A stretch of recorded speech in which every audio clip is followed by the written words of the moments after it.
반갑습니다. 제가 원래 그냥도 목소리가 커가지고요. 뭘 강의를 하고 해도 마이크를 잘 안 쓰는 스타일인데 이렇게 주시는 것도 마음 편하네요. 저는 지금 이제 AI를 활용한 성경 연구 세미나를 주로 강의를 하고 있습니다. 정수열 목사라고 하고요. 그래서 저는 이제 이런 구속사, 하나님의 나라에 관한 관점, 우리가 이런 것들이 한국 교회에서 잘 쓰이지 않는 현실, 정말 복음적이고 정말 우리가 오늘 들은 것처럼 칼바르트 사상에 의해 가지고 해보면 전혀 성경이 아닌 것들을 목숨 걸고 열심히 하고 있는 교회들에서 우리가 정말 목숨 걸어야 될 복음을 목숨을 걸어야 되는데 그게 잘 쓰여지지 않는 현실에서 이제 조금 안타까운 마음에 제가 할 수 있는 범위 내에서는 하나님 말씀을 좀 정리를 해서 이거를 파워포인트 자료로 다 만들어서 교회에서 가져다 쓰면 좋겠다라는 생각으로 진행을 합니다. 그래서 오늘 잠시 이제 짧은 시간이지만 우리가 말씀을 좀 나누겠고요. 저는 여기 와서 지금 함께 이명호 목사님과 함께 이렇게 오랫동안 말씀을 나누신 분들에 비해서는 아주 그냥 얕은 지식이고 정말 부족한 지식이지만 이건 이제 하나는 이제 좀 잘 쓸 수 있게끔 만들어주는 이제 그 정도 수준이다라고 보시고 좀 들으시면 좋겠습니다. 오늘 우리가 함께 할 것은요, 출애굽기가 증거하는 그리스도와 복음이라는 주제로 출애굽기 전체에서 우리가 예수 그리스도를 만나는 그런 것을 하겠습니다. 자, 우리가 아까 강의 속에서 문제가 생겼어요, 그죠? 이 복음이 아닌 것이 복음인 것처럼 교회를 위장해서 이렇게 하고 강단에서 복음이 아닌 다른 복음들이 선포되어지고 있다는 문제 속에서 그럼 우리가 어떻게 온전한 복음을 선포하고 어떻게 성도들의 영혼들을 살려낼 수 있는 말씀을 줄 것이냐라고 하는 해답이 성경은 문제에 대한 해답으로 주어진 것이죠. 그래서 출애굽기의 그런 문제가 뭐냐? 히브리 민족이 노예가 되어서 벽돌을 만들고 있는 것에서 그들이 탄식하며 부르짖는 장면에서부터 출애굽기가 시작이 되죠. 단순히 출애굽기는 히브리 민족들에 대한 이야기가 아니라 똑같이 우리는 언제 누구의 종이 되어서 탄식하며 부르짖고 있는 것입니까? 우리는 아담 이후에 모든 인류는 죄 가운데 팔려가지고 마귀의 종이 되어서 그 죄 아래 놓여서 죄와 사망에 묶여가지고 우리는 탄식하고 부르짖고 있는 우리의 모습이라는 거죠. 출애굽기는 땅에 새긴 복음이다, 저는 그렇게 생각을 하는 거예요. 이스라엘 백성들이 애굽에서 바로의 노예의 손에서 벗어나는 것이 우리가 사탄과 죄와 사망이라는 것에서부터 벗어날 수 있는 해답을 주시는 것이다. 그래서 모세라는 사람이 등장하죠. 모세가 나일강에서 건짐을 받아서 바로왕의 공주의 아들이 되는 얘기가 출애굽기 2장에 나오게 됩니다. 하나님의 구원 계획이 얼마나 급박하냐면은, 그 모세의 부모가 레위 사람 한 남자가 레위 한 여자에게로 결혼을 했어요. 여러분, 결혼해서 애가 낳으려면 최소 몇 달 있어야 됩니까? 최소 10달은 가야 돼요. 아무리 빨라도 육삭동이야. 6개월은 가야 돼. 그런데 레위 남자가 레위 여자에게 결혼했더니 그 다음 절에 바로 모세가 나버려. 이해가 되시나요? 얼마나 하나님이 급하신지 그냥 10개월을 바로 스킵하고 결혼하자마자 그 다음에 바로 모세가 나고 그 모세가 이제 하나님의 사람으로 이렇게 쓰임받을 것을 출발을 하시는 거죠. 자, 여기에서 모세가 건짐을 이 나일강에다가 버리게 되죠. 버려서 건짐을 받아요. 어떻게 합니까? 믿음으로 만든 방주와 갈대상자예요. 출애굽기 2장 3절을 보면 그를 위하여, 그가 누굽니까? 모세죠. 어린 갓난아기 있던 이 모세를 위해서 갈대상자를 가져다가 역천과 나무진을 칠하라 라고 했습니다. 그렇게 해서 방수 처리를 해가지고 나일강에다가 띄워 보낸 거죠. 그런데 이 장면이 똑같이 창세기 6장에서도요, 누가 이런 걸 합니까? 하나님께서 노아에게 너는 너를 위하여 방주를 만들되 역청과 그 안팎, 역청과 나무진을 그 안팎에 칠하라 라고 하는 것이죠. 자, 이 원어를 보면요, 갈대상자라는 것과 방주라는 것이 똑같이 히브리어 테바, 더 아크라고 표현이 되어 있습니다.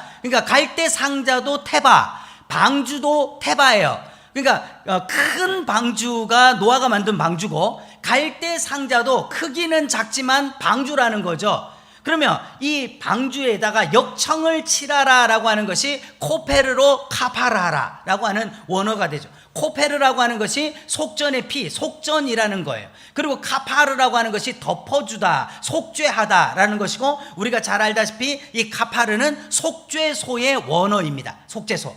한마디로 말해서 노아의 8식구나 이 모세가 갈대 상자를 통해서 건짐을 받게 되는 그 모든 것들은 단순히 방수 처리를 잘한 배를 타가지고 살아난 것이 아니라 코페르로 카파르, 즉 속죄의 피가 뿌려진 그 피 안에서 보호를 받았다는 것이죠. 그럼 오늘날 우리는 어디에서, 어디 안에서, 누구 안에서 이 생명을 보존받게 되는 것입니까? 바로 예수 그리스도의 피, 그 대속의 피 안에 있는 자만 구원을 받게 된다라고 하는 것을 이미 보여주고 있다는 거죠.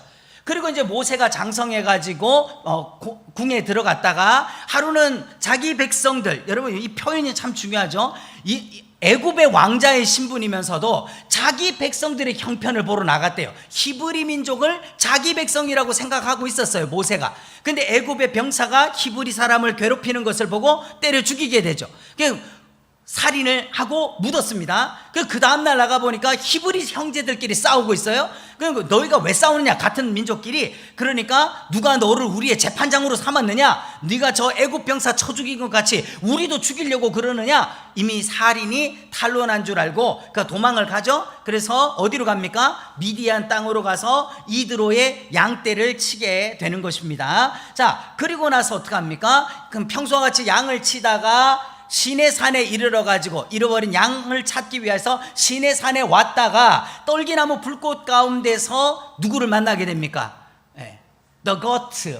이 바르트가 말하는 어떤 신이 아니고 우리의 전능 하나님을 만나게 되는 거죠. 그래서 하나님과의 만남이에요. 그럼 왜 하필이면 이 불꽃 가운데서 만나게 되느냐는 거예요. 창세기 46장 4절을 보면 내가 너와 함께 애굽으로 내려가겠다. 누구에게 하신 말씀입니까?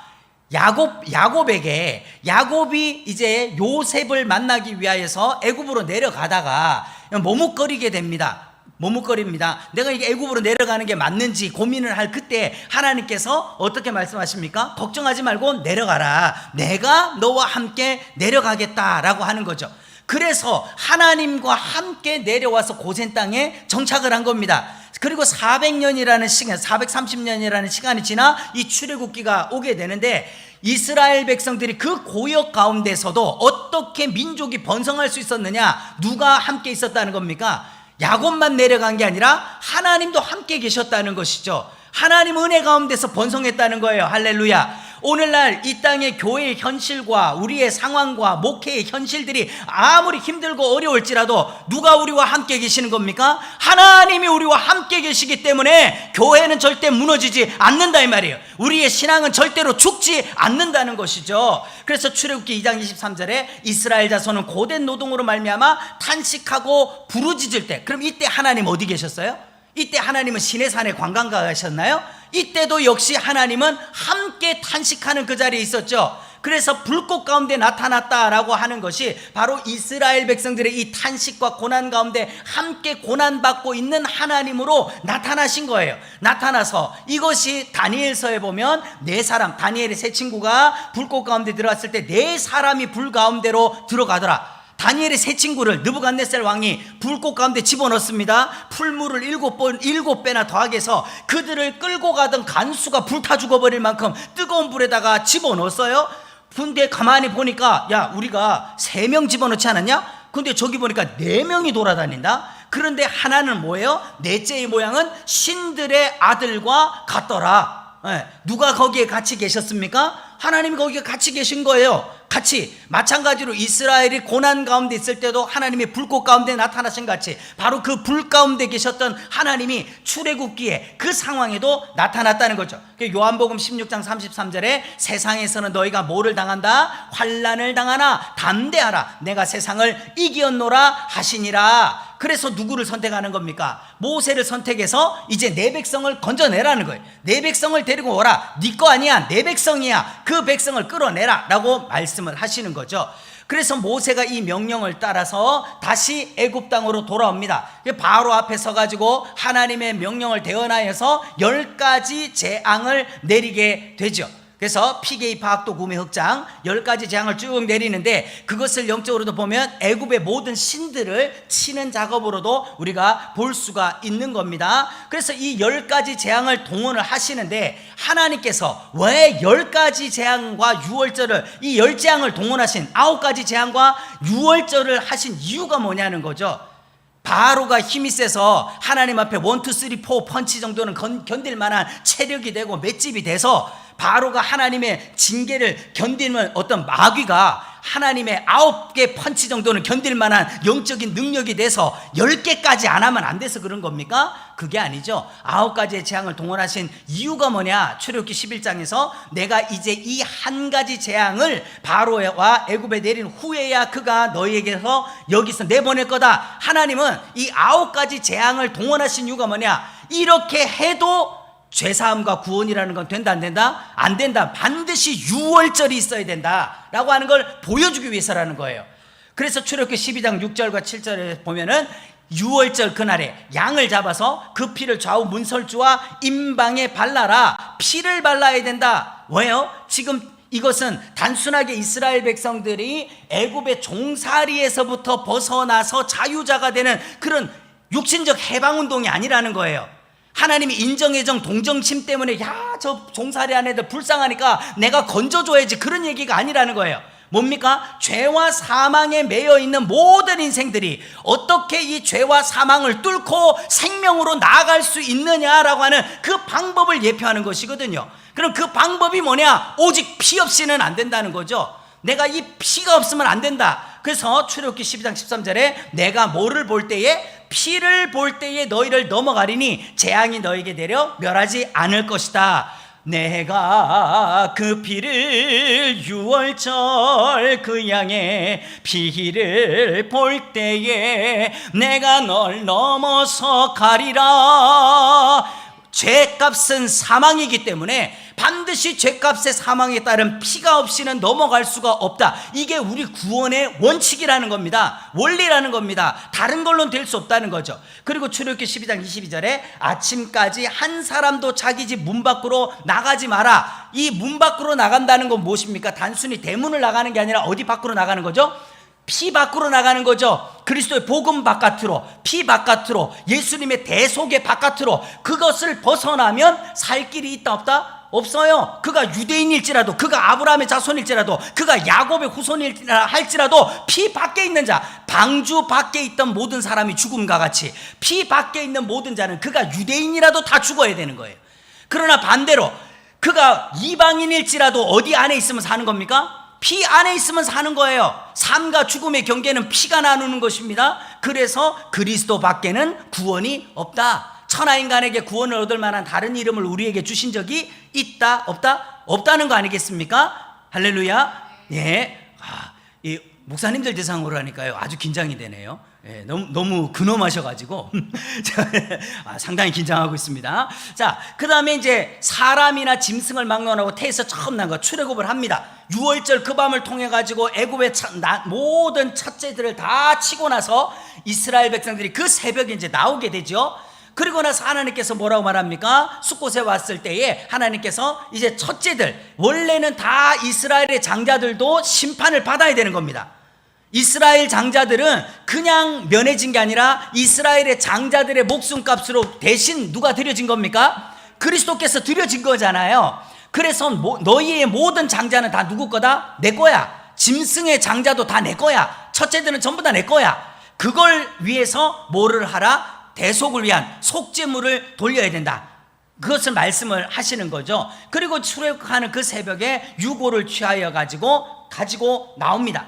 창세기 50장을 보면은 야곱이 죽을 때 얘기를 하죠. 너희가 하나님께서 너희를 권고하사 반드시 이 가나안 땅으로 돌려보낼 것인데 그때 뭘 가지고 나가야 된다? 내 유고를 반드시 가지고 나가라. 그걸 메고 나가야 된다. 약속해라. 그리고 430년이 지났어요. 430년이 43년이 지난 것도 아니야. 430년이 지났습니다. 자, 우리 목사님들 한번 생각을 해보십시다. 430년 전에 목사님들의 그 조상님들이 어떤 분인지 아세요?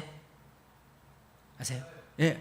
몇 대, 한 뭐 23대, 4대, 5대 뭐 증조 할아버지만 넘어가도 모르는데 알 수가 없잖아요. 근데 그 정신없는 와중에 요셉의 유고를 챙겨서 나온다? 그의 유언이, 그가 맹세케 했던 것이 얼마나 강력한 것이었냐? 그건 단순히 내 뼈 가져가라는 얘기가 아니죠. 뭡니까? 하나님의 언약을 잊어버리지 않게 하기 위한 거예요.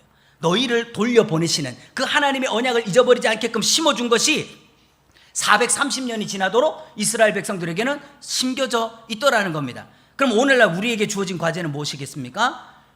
우리 죽고 나면 당장 우리 자녀 세대가 교회를 다닐지 말지 걱정을 해야 돼. 3, 4대가 아니에요. 430년의 문제가 아닙니다. 지금 할아버지, 할머니, 부모님 돌아가시고 나면 내 아들, 손자들이 얘네들이 교회를 다닐까? 얘네들이 예수를 믿을까? 이거 걱정해야 되는 시대가 돼버린 거예요. 신앙이 전혀 전승이 안 되지 않습니까?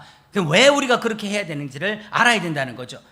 그래서 하나님께서는 그들을 광야길로 돌리시는데 왜 15해 15일 정도면 갈 수 있는 블레셋 해변길을 두고 광야 40년을 돌아가는 광야길로 내보내신 이유가 무엇입니까?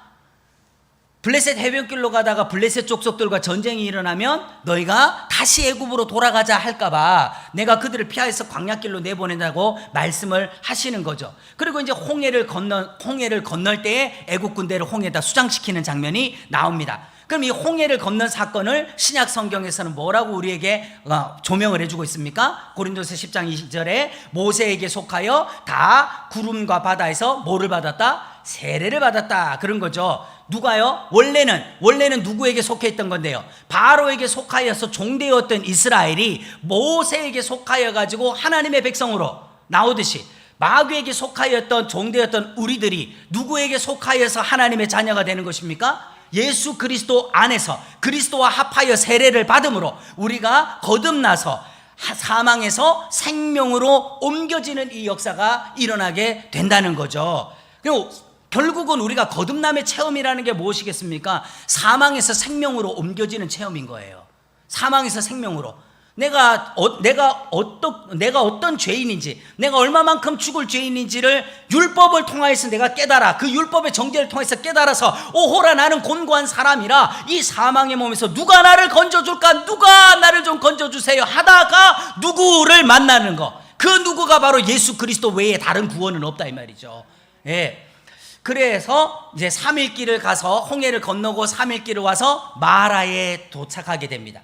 성지순례 다녀오신 분들은 아시지만 홍해 언덕배기 바로 옆에 마라의 샘이 있습니다. 여기는 이제 건천이죠. 물이 없어요. 물이 없어서 바닷물이 또 섞여 나오기 때문에 사람이 마실 수가 없는 쓴물이 난다 그랬습니다. 그러니까 백성들이 마실 물이 없게 되자 모세를 치려고 합니다. 모세가 하나님 앞에 기도하니까 뭐라 하래요? 나무를 던져, 내가 너에게 지시하는 한 나무를 거기다 던져서 백성들로 그 물을 마시게 하라라는 거죠. 자, 그래서 출애굽기 15장 25절에 여호와께서 그에게 한 나무를 가리키시니 그가 물에 던져 물이 달게 되었더라 할 때 이 한 나무, 그냥 아무 나무나 던진다고 되는 게 아니라 하나님이 지정한 한 나무예요. 이게 원어에 보면 에츠라고 하는 단어를 쓰게 되는데 이 에츠는 그냥 나무 토막이 아니고 사형틀, 희생제사용 장작이라는 뜻이에요. 그냥 아무 나무나 집어 던진다고 그 물이 달아지지 않는다. 하나님이 지정한 그 나무는 사형틀을 만드는 나무요, 희생제사를 쓰기 위해서 쓰는 장작으로 사용하는 나무다. 그럼 이 나무가 무슨 나무입니까, 목사님들? 사형틀을 만드는 나무, 희생제사용 장작, 이게 뭐를 뜻하는 거죠? 십자가죠. 십자가 보혈, 예수 그리스도의 십자가 대속이 아니고서는 죄의 쓴물이 단물이 될 수가 없다라고 하는 거를 이미 보여주고 계신 거죠. 그런데 많은 사람들이요, 제가 강의를 할 때마다 이거 십자가입니다, 십자가 주님의 대속이 아니면 절대로 되지 않습니다 막 이러니까요, 목사님들 중에 한 분, 그거 맨날 뭐 말만 하면 십자가라 그래, 뭐 나무가 십자가밖에 없냐 말이지, 목사님 뭐 나무가 십자가밖에 없습니까? 그래요, 저 다른 나무 많죠. 그럼 목사님 무슨 나무를 던져야 죄의 쓴물이 단물이 되겠습니까? 알려주시면 제가 고치겠습니다. 십자가 말고 다른 나무, 뭔 나무를 던지면 죄가 달아져서 해결이 됩니까? 그랬더니 그 목사님이 뭐 있겠지, 뭐라도 있겠지. 아니, 모르면 얘기를 하지 마 그러잖아요. 아니, 십자가면 되지 않습니까? 할렐루야. 그러죠? 아니 원어 자체가 사형틀 희생제 사용 장작이라는데 이게 십자가 말고 뭔 나무를 갖다 넣어야 되냐 이 말이에요. 통나무를 넣습니까? 뭐 대나무를 넣어야 되는 겁니까? 우리에게 모든 우리의 죄와 사망에서의 우리를 건져낼 유일한 구원은 예수 십자가 대속 외에 다른 길은 없다는 거죠.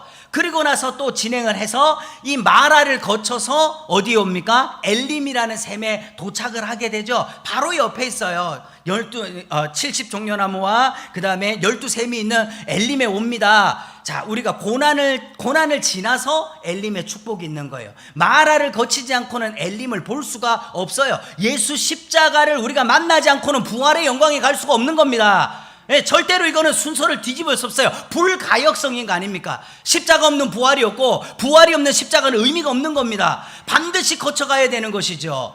자, 그리고 나서 백성들이 이제 광야길을 걷다가 길이 험함으로 원망을 하게 되죠. 먹을 것이 없다는 거예요. 이 온 회중으로 줄여 죽게 하는도다. 문제가 생겼어요. 굶어 죽게 됐다는 문제가 생겼죠. 그러니까 16장에서 여호와께서 저녁에는 너에게 고기를 주어 먹이고 아침에는 떡으로 배불리게 하실 것이다. 하나님께서 만나와 메추라기를 내려주겠다. 이게 뭐에 대한 예표입니까? 요한복음 6장 48절에서 50절에 내가 곧 생명의 떡이다. 너희 조상은 하늘에서부터 내려오는 떡을 먹고도 광야에서 죽었지만 내가 주는 것은 먹고 죽지 않고 영원히 살게 하려 하는 것이다. 그래서 언제 이걸 주신 거예요? 언제 이걸 주십니까? 내가 생명의 떡이다. 이걸 언제 완성하신 거죠? 마지막 최후의 만찬 자리에서 받아 먹어라. 내 살이라 내 피다. 이걸 먹는 자에게 영생이 있다. 그걸로 이제 완성을 하시게 되는 것이죠. 먹고 죽지 않게 하기 위한 것이다. 자, 그리고 이제 광야길을 거칠 때에 또 문제가 생깁니다. 이제 물이 없어. 먹을 것이 없는 것은 만나와 메추라기를 줬어요. 근데 이제 또 물이 없어요. 그들이 모세에 대해 원망하여 목말라 죽게 하느냐라는 문제가 생겼죠. 이 문제에 대해서는 또 해답이 뭐냐? 17장 6절에 내가 호렙산에 있는 그 반석 위에 거기에 내 앞에 서리니 너는 그 반석을 치라. 그것에서 물이 나오리니 백성이 마시리라. 목말라 죽겠다 그러니까 마시게 해주겠다고 답을 주셨죠. 그런데 그 해답이 뭐냐? 하나님이 마주 서 있는 그 반석을 칠 때 물이 나오겠다라고 하는 것입니다. 그럼 이게 단순하게 모세가 반석을 지팡이로 쳐서 거기에서 지하수가 솟아나가지고 마셨다는 얘기가 아니지 않습니까? 그러죠? 이것은 무엇을 말하는 것입니까? 고린도서 10장에 보면 모두가 같은 신령한 음식을 먹으며 모두가 같은 신령한 음료를 마시는데 뒤따르는 신령한 반석으로부터 마셨으니 이 반석은 곧 누구시다? 그리스도시다. 한마디로 말해서 그 반석을 치라 하는 것은 반석이 깨어진 같이 그리스도의 몸이 깨어져서 거기에서 물과 피를 다 쏟은 것을 통해서 내 살을 먹어라 내 피를 마셔라 하신 그 그리스도의 십자가 복음이 우리가 줄여 죽고 목말라 죽게 된 이것을 해결하는 답이다 라고 말씀하는 거죠. 그리고 아말렉이 뒤쳐져 있는 백성들의 뒤를 치게 됩니다. 그때 이제 여호와 니시의 이 말씀이 나오게 되죠. 그래서 출애굽기 17장 8절에 그때 아말렉이 와서 이스라엘과 르비딤에서 싸워요. 우리가 알다시피 아말렉은 이 동네 사는 사람이 아니에요. 전혀 관계가 없어. 지금 이스라엘 백성들이 진행하는 방향과 그들이 와서 굳이 원정 와가지고 이스라엘을 쳐야 될 이유가 없어요. 그런데 왜 이들이 이렇게 하는 것입니까? 영적으로 보면요, 시내 산으로 가는 길을 막아서는 뱀의 후손들의 싸움인 거죠. 지금 시내 산에 가서 이스라엘 백성들 하나님의 백성으로 이제는 계약을 맺고 언약을 맺고 하나님의 백성으로 세워져야 되는데 그 길을 누가 막는 것입니까? 뱀의 후손인 아말렉들이 가로막는 것이죠. 오늘날 우리도 그러지 않습니까? 전도에서 겨우 그 한 영혼 얻어볼만 하면은 어떻게 해요? 누가 와서 방해하잖아요. 가지 마라. 믿으면 안 된다. 예수 믿으면 안 된다. 그 교회 가지 마라. 그 목사 이상하다. 막 이러면서 방해하는 그런 족속들이 있지 않습니까? 우리 그걸 이겨야 되는 거죠. 출애굽기 17장 6절에 여호와가 아말렉과 더불어 대대에 싸우리라. 하나님의 구원 계획을 방해하는 이 하나님 나라의 건설을 방해하는 모든 원수는 우리의 힘과 능력으로 싸우는 게 아니라 누가 하리라? 창세기 3장 15절에 내가 하리라. 내가 여자의 후손을 보내 내가 뱀의 머리를 깨트리게 함과 같이 하나님의 구원 계획을 방해하는 모든 것들은 내가 깨트릴 것이다. 나를 따르라. 이렇게 말씀을 하시는 거죠. 그리고 이드로가 르비딤에 있을 때 이드로가 방문을 합니다. 이드로가 이제 와서 이렇게 축복을 해요. 여호와를 찬송하리로다. 너희를 바로의 손에서 건져내시고 백성을 애굽 사람의 손에서 건지셨도다. 우리는 누구의 손에서 건짐받은 겁니까? 예, 마귀와 사망에서부터 예수 그리스도의 대속으로 건짐을 받은 거죠. 이사야서 49장 25절에 내가 너를 대적하는 자를 대적하고 내 자녀를 내가 구원할 거다. 디모데후서 4장 18절에 주께서 나를 모든 악한 일에서 건져내시고 또 그의 천국에 들어가도록 구원하시리니 그에게 영광이 세세 무궁토록 있을지어다. 아멘. 이렇게 하나님이 건져내셨다는 거예요. 그리고 18장에서 이드로가 아침부터 저녁까지 줄을 서서 모세에게 재판을 받겠다고 서 있는 사람들을 보면서 모세에게 얘기를 하죠. 야, 이게 뭐 하는 거냐? 그랬더니 저들이 재판을 받기 위해서 기다립니다. 야, 이렇게 하면 그들도 죽고 너도 죽겠다. 내 말을 들어라. 그래서 백성들 가운데서 이런 1000부장, 100부장, 50부장, 10부장을 세워서 작은 일들은 그들에게 처리하게 하고 1000부장조차도 해결이 안 되는 일만 네가 해라. 그러면 백성도 살고 너도 산다 라고 얘기를 하죠. 이 비로소 군대가 결성이 돼요. 이걸 보면은 출애굽기 12장에서 하나님께서 이스라엘 백성들이 그 새벽에 애굽에서 나올 때 이스라엘 히브리 민족들이 나왔다라고 한 게 아니라 출애굽이 그날에 여호와의 군대가 다 애굽 땅에서 나왔어요. 군대가 나왔지만 아직 군대 조직이 안 됐어. 지휘 체계가 없어요. 비로소 이때 1000부장, 100부장, 50부장, 10부장을 세우면서 군대로서 이제 조직을 하게 됩니다. 사도행전에 가보면 7집사를 선택해서 초대교회를 맡기고, 디모데전서 3장에 보면 감독과 집사를 세워가지고 직분자 세워서 교회를 맡기고 하는 것과 같은 것이죠. 자, 그리고 이제 3개월 만에 시내산에 도착을 합니다. 19장 1절에 애굽 땅에서 떠난 지 3개월 되던 날에 시내산에 호렙산에 도착했다 이렇게 나오게 되죠. 자, 여기까지가 출애굽기의 전반부가 되는 거예요. 그 20장부터 40장까지는 이제 시내산에서 율법을 받고 성막 구조를 받고 성막을 완성하는 얘기까지가 이 40장, 20장부터 40장까지 그 내용이 나오게 되는 것입니다. 자, 한번 보겠습니다. 시내산에서 이제 하나님께서 시내산에 강림하사 모세를 하여금 올라오라 그러죠. 시내산으로 올라오라고 하시는데 19장 12절에 너는 백성들을 위하여 주위의 경계를 정하래요. 이들이 유월절 어린 양의 피로 말미암아 출애굽은 했으나 아직 하나님 앞에 나아갈 수 있는 자격이 아니기 때문에 뭐가 아직 안 된 겁니까? 속죄가 아직 안 된 거예요. 그러니까 비록 유월절 어린 양의 피로 그들이 출애굽은 하였지만 아직 하나님 앞에 나아갈 수가 없어서 경계를 정해놨다 이 말이에요. 여기 경계 지나오면 죽는다. 이거를 좀 더 구체적으로 보여주는 게 뭡니까? 성막의 구조죠. 성막의 구조.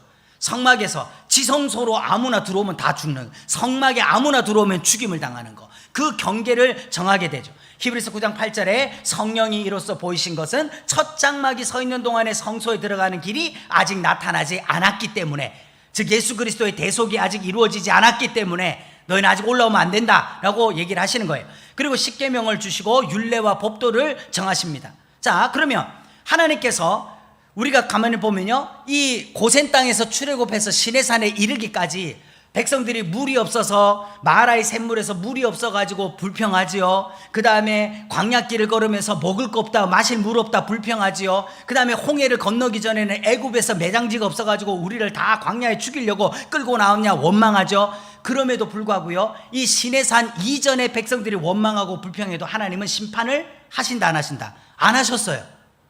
배고프다 그러면 하늘 떡 내려주고 만나 내려주고 메추라기 주고, 목마르다 그러면 반석에서 물 내주고 그래요. 그런데 시내산에서 언약을 맺은 후에 이 시내산 이후로부터는 그들이 원망하면 바로 불을 내리고 독사를 보내버리고 바로 그렇게 합니다. 왜 그렇습니까? 아직 언약을 맺기 전이야. 그리고 언약을 맺고 난 다음에 이 일이 벌어지게 되는 거죠. 그리고 그들에게 얘기합니다. 내게 토단을 쌓고 번제와 화목제를 드려라. 단을 쌓는 이유가 번제와 화목제, 이 번제와 화목제는 누구에 대한 예표입니까? 예수 그리스도의 희생에 대한 예표인 것이죠. 그거 드려라. 그리고 거기에 내가 임하여서 복을 주리라. 그리고 제단을 쌓을 때는 다듬은 돌로 쌓지 마라. 네가 정으로 그것을 쪼면 부정하게 된다. 왜 그렇습니까? 그들이 400년 동안 애굽에서 했던 일이 이거예요. 룩소에 가면 이 엄청난 신전들이 있습니다.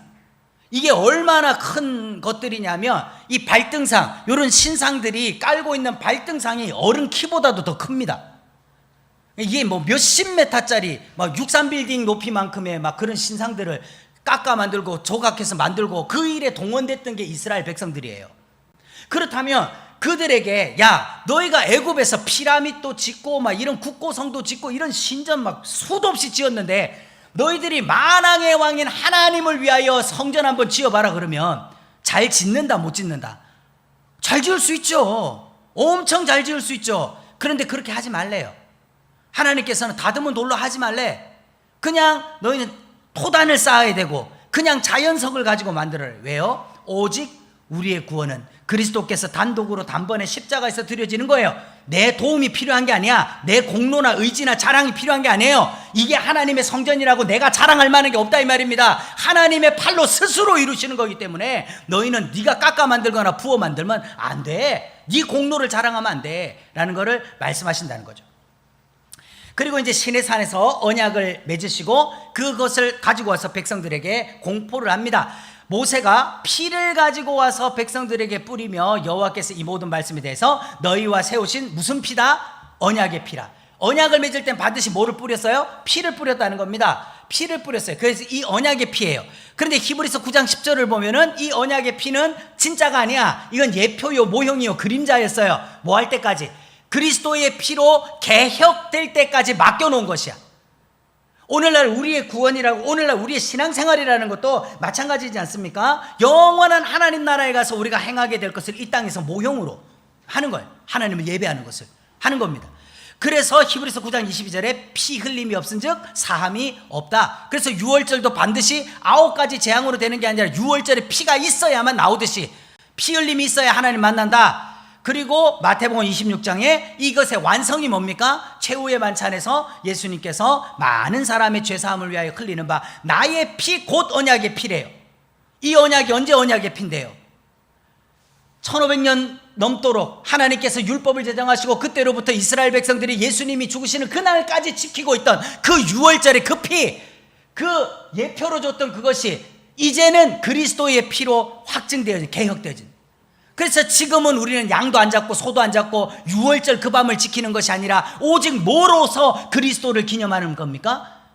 주가 제정하신 성만찬을 통해서, 이걸 통해서 내가 올 때까지 나를 기념하라 하신 그 말씀대로 우리는 양고기 먹는 게 아니라 이 말이죠. 짐승의 피를 뿌리는 게 아니라 이 말이죠. 그리스도가 우리를 위하여 흘리신 그 피를 먹고 마심으로 우리가 그리스도와 연합함을 고백하고 그리스도 다시 오실 길을 예비하는, 그걸 이제 지켜나가는 거죠. 그리고 백성들에게 예물과 성막 제조를 명하십니다. 백성들에게 자원하는 심령으로 다 예물을 받아라. 억지로 내지 마라. 인색하게 하지 마라. 자원하는 걸로 내라. 그리고 가장 중요한 게 성막은 모세 아이디어로 짓는 게 아니라 어떻게 하는 거죠? 하나님이 명령하신 대로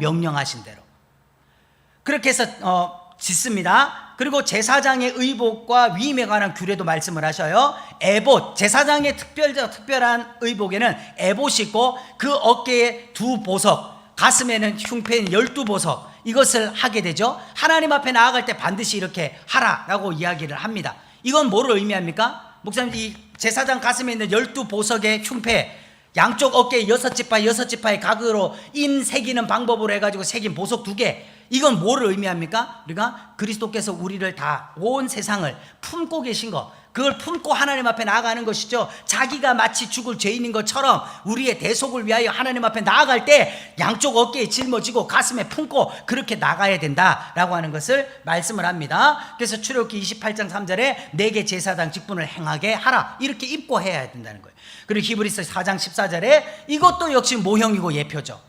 마찬가지로 이것을 완성하실 분은 우리에게 이와 같은 큰 대제사장이 계시니, 큰 대제사장만이 아니라 그 앞에 또 큰 게 붙었어.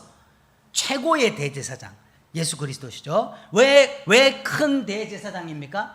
너희가 왕 같은 제사장이 됐잖아요. 우리가 왕 같은 제사장이니까, 우리보다 더 크시니까, 예수 그리스도시니까 이렇게 되는 겁니다. 그런데 성경의 정확성 한번 보세요. 하나님께서 율법만 주셨다면 어떻게 됩니까? 율법만 주시고 성막을 안 줬다면 어떻게 되는 거죠? 죄는 깨달았는데 해결할 방법이 없는 거야. 병원에 가서 당신이 죽을 병이 걸렸다라고, 불치병입니다, 알면 뭐 할 거예요?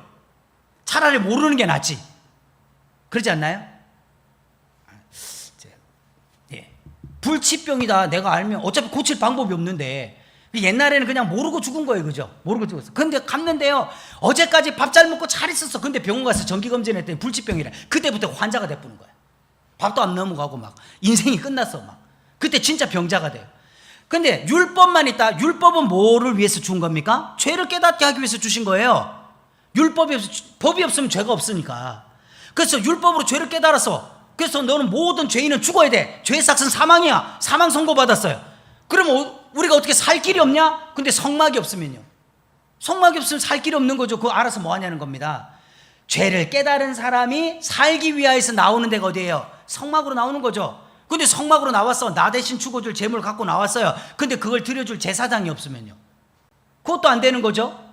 하나님과 우리 사이에 중보자가 없으면 우리가 하나님께로 나아갈 수가 없는 거 아닙니까? 마찬가지로 율법을 주시고 율법을 통하여서 죄를 깨달은 자는 성막으로 나오라는 거예요. 성막으로 나오면 누가 너희의 중보자가 되어줄 거라고, 제사장이 너희의 중보자가 되어서 너희의 죄를 속하기 위해서 제사를 드려줄 거라는 거예요. 마찬가지로 우리도 죄를 깨달은 자는 어디로 나오라는 겁니까? 교회로 나와라. 그 교회로 나와서 우리가 회개하여 기도함을 통하여 가지고 말씀 듣고 구원받아서 예수 그리스도를 만나야 너희가 구원을 받는다. 이 정확한 순서대로 제사장부터 주고 성막 주고 율법 주신 게 아니라는 거예요. 하나님 이렇게 하시는 거죠. 그리고 생명의 속전들을 드릴 것에 대해서 말씀하고요. 그 사이에 백성들이 뭐를 섬깁니까? 금송아지 우상을 섬기는 일이 나와요.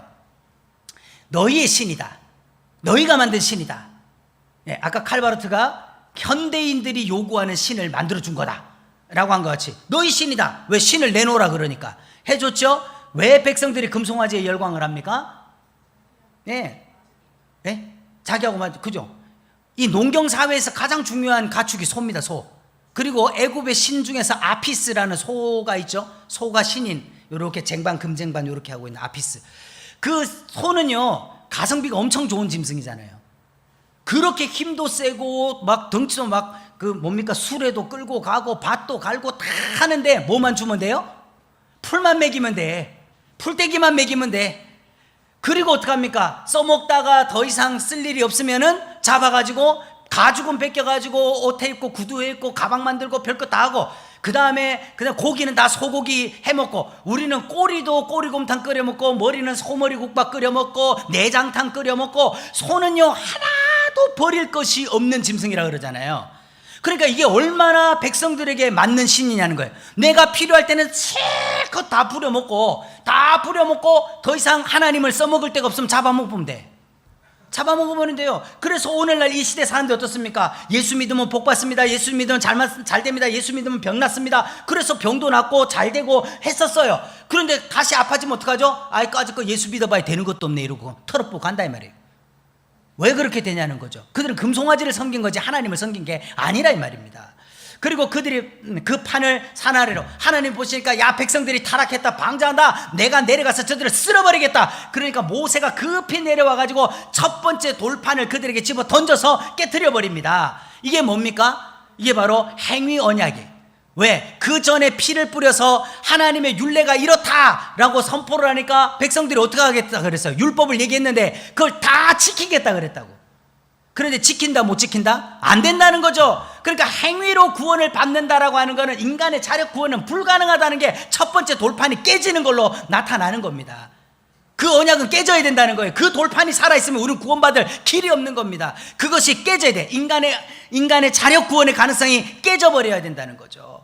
깨지고 나서 누구든지 여호와의 편에 있는 자는 내게로 와라. 그랬더니 레위 자손이 섭니다. 그리고 나서 이제 레위 자손이 이제 하나님을 섬기는 백성이 되죠. 그리고 이제 그들의 죄를 사하시옵소서. 그렇지 아니하면 원하건대 주께서 기록하신 책에서 내 이름을 지워버려 주세요.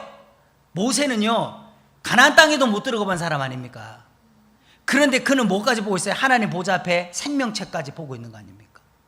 그 이름이 적혀있는 책이 있다는 걸 보고 있다는 거예요. 근데 거기서 나를 지워달라. 이게 누구의 마음입니까? 아버지여 나의 원대로 마옵시고 나는 십자가에 죽을지언정 저들을 살려주세요. 중보자이신 예수 그리스도의 모습을 그대로 보여준 게 모세의 마음이죠. 그리고 백성들이 회개하고 하나님의 뒷모습을 보여주죠. 내가 은총을 입었으면 하나님의 얼굴을 좀 보게 해주세요. 그리고 어떡합니까? 너는 내 얼굴 못 본다. 죄인이 하나님의 얼굴 보고 살 자 없다. 내 등은 볼 거다. 그런데 고린도서 13장에서 오늘 우리는요 우리도 여전히 하나님의 등만 보아야 됩니까?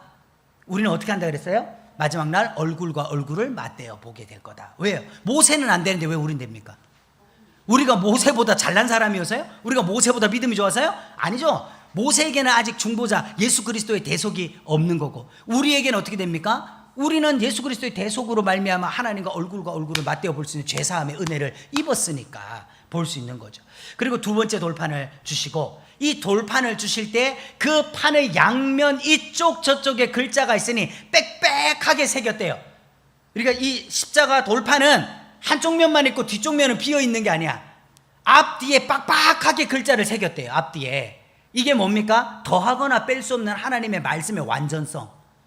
거기는 더 보탤 수도 없어요. 거기 있는 거 빼서도 안 돼. 그래서 빽빽하게 글자를 쓰셨다는 거죠. 그리고 모세가 성막 건축을 명령을 하고요. 명령을 하니까 어떡합니까? 말씀하신 대로 명령하신 대로 다 했더니 뭐가 나왔어요? 성막이 완공이 됐더라는 거예요. 하나님이 명하신 대로 성막이 되고 나니까 어떡합니까? 거기에 뭐가 임해요? 여호와의 영광이 충만하게 임하더라. 그럼 여기서 우리가 한 가지 알, 하나님의 말씀대로 하지 않아도 성막에 여호와의 영광이 충만하겠는가? 그런 일은 없는 거죠. 하나님의 말씀대로 명하신 대로 다 했더니 하나님의 말씀대로 된 결과가 성령의 충만, 하나님의 충만한 은혜가 임하는 거예요. 그럼 오늘날의 교회가 왜 자꾸 은사, 능력, 기적, 불 받아라, 뭐 기름 뿌리고 뭐 온 난리를 부려도 아무것도 안 되는 이유가 뭐냐? 명령한 대로 안 하고 있다는 거예요. 교회가 하나님의 말씀하신 대로 생명의 복음이 증거되면 거기는 당연히 하나님의 영광이 임할 것인데, 복음을 복음되게 전하지 않으니까 아무 능력도 안 나온다는 거예요. 하나님의 임재가 임하지 않는다는 것이죠. 그러니까 없는 임재를 갖다가 만들어내야 되니까 쇼를 할 수밖에 없는 거 아니겠습니까? 예. 그 아까 말씀드린 대로 그죠? 뭔가 자꾸 하나님과 번개같이 나한테 찌릿하게 내려 꽂히는 그걸 뭐를 하나를 만들어야 되니까, 그러니까 온갖 프로그램과 뭔가 이벤트를 해가면서 아무것도 없는데 마치 뭐가 있는 것처럼 해야 되잖아요. 그게 아니라 십자가 복음, 하나님 말, 이 그리스도의 복음, 그리고 우리의 부활과 이 생명의 소망의 복음만 분명히 서면요, 성도들은 마른 뼈라도 살아납니다. 일어날 수밖에 없어요. 말씀이 은혜가 되는데 살 수밖에 없습니다. 청년들도 학생들도 뭐 어려운 거 요구하지 않아요. 하나님의 말씀을 알려달라는 거예요. 내가 왜 예수를 믿어야 되는지를 가르쳐 달라는 겁니다. 그러면 잘 믿겠다는 거예요. 교회 다니라는 소리 할 필요 없다. 내가 왜 예수를 믿어야 되는지를 알려주면 나는 잘 다니겠다. 저 많은 청년들과 학생들 만났을 때 동일한 얘기였어요. 그래서 그들에게 성경을 가르쳐요. 그냥 성경이 성경되게 얘기를 해줘요. 목사님들 보시기엔 턱없이 부족한 내용이지만 그래도 말씀이 이렇다라고 얘기를 해서 정리해서만 알려줘도요, 청년들이 살더라고요. 학생들이 전도를 해요. 주일 학생들이 아침에 일찍 일어나서 지발로 옷 입고 교회를 와요. 예. 그게 뭐 쇼를 하고 뭔가 능력이 있어서가 아니라, 뭐 이벤트를 하고 레크레이션을 해서가 아니라 말씀이 말씀되니까 살더라.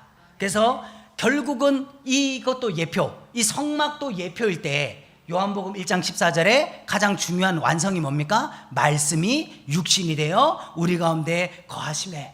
성막은 어떤 용도입니까? 하나님의 처소잖아요. 내가 너희 가운데 거할 나의 처소를 지으라. 성막도 성전도 마찬가지로. 근데 그 하나님의 거할 처소를 이제는 누구를 삼아서 오신 겁니까?